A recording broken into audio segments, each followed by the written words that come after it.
பரீட்சைகளுக்கான கால அட்டவணையில் மாற்றம் இல்லை. பரீட்சைகள் ஆணையாளர்.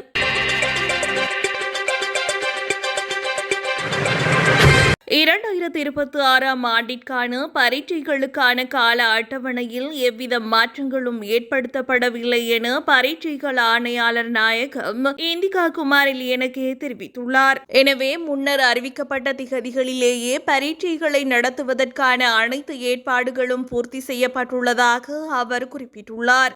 இன்று பிற்பகல் அரசாங்க தகவல் திணைக்களத்தில் நடைபெற்ற ஊடகவியலாளர் சந்திப்பில் கலந்து கொண்டு கருத்து வெளியிட்ட அவர் அங்கு மேலும் தெரிவிக்கையில் 2025 9ஆம் மாதம் 14ஆம் திகதி வெளியிடப்பட்ட அறிக்கையின் பிரகாரம் 2026ஆம் ஆண்டிற்கான பரீட்சைகளுக்கான கால அட்டவணை நடைமுறைப்படுத்தப்படும் என சுட்டிக்காட்டியுள்ளார். மாணவர்கள் அனைத்து பரீட்சைகளுக்கும் தோற்றுவதற்கு தேவையான கற்றல் காலத்தை கருத்தில் கொண்டதன் பின்னரே இந்த கால அட்டவணை தயாரிக்கப்பட்டதாகவும் அவர் இதன்போது கூறியுள்ளார். இதன்படி கல்வி பொதுத்தராதர உயர்தர பரீட்சையானது ஆகஸ்ட் மாதம் 10ஆம் திகதி முதல் செப்டம்பர் மாதம் 5ஆம் திகதி வரையில் நடைபெறவுள்ளது. இதற்கான விண்ணப்பங்கள் கடந்த மாதம் 24ஆம் திகதி முதல் ஏப்ரல் 24ஆம் திகதி வரையில் கோரப்பட்டிருந்தது. இந்நிலையில் உயர்தர பரீட்சைக்கான அனுமதி பத்திரங்களை எதிர்வரும் ஜூலை மாதத்தில் விநியோகிப்பதற்கு நடவடிக்கை எடுக்கப்படவுள்ளது.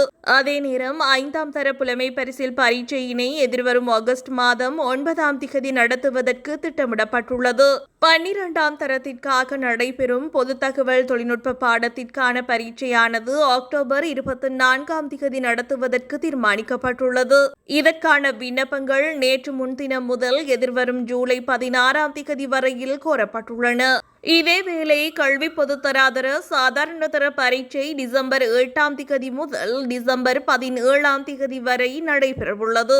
இதற்கான விண்ணப்பங்களை எதிர்வரும் ஜூலை மாதத்தின் ஆரம்பத்தில் கோருவதற்கு நடவடிக்கை எடுக்கவுள்ளதாகவும் பரீட்சைகள் ஆணையாளர் நாயகம் இந்திகா குமாரலியனகே தெரிவித்துள்ளார்.